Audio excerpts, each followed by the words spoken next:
Bible வசனம் மே 27 2025. மத்தேயு 6 அதிகாரம் 33 வசனம்.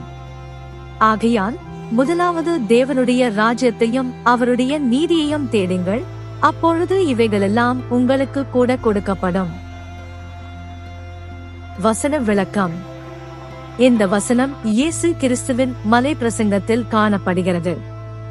இவ்வுலக கவலைகளான உணவு, உடை போன்றவற்றை குறித்து கவலைப்படாமல் முதலாவது தேவனுடைய ராஜ்யத்தையும் அவருடைய நீதியையும் தேட வேண்டும் என்று இயேசு நமக்கு அறிவுறுத்துகிறார்.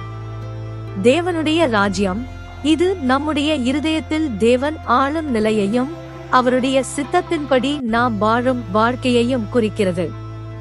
மேலும் எதிர்காலத்தில் வரப்போகும் நித்திய ராஜ்யத்தையும் இது சுட்டிக்காட்டுகிறது.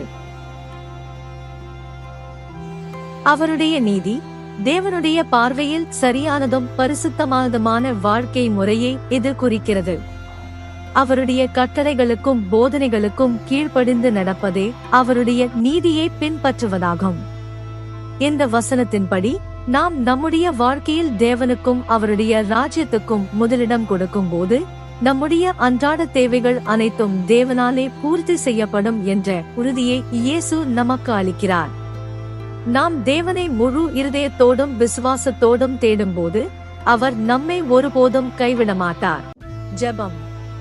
பரலோகத்தில் வீற்றிருக்கிற எங்கள் பிதாவே, உம்முடைய பரிசுத்த நாமத்தை நாங்கள் துதிக்கிறோம்.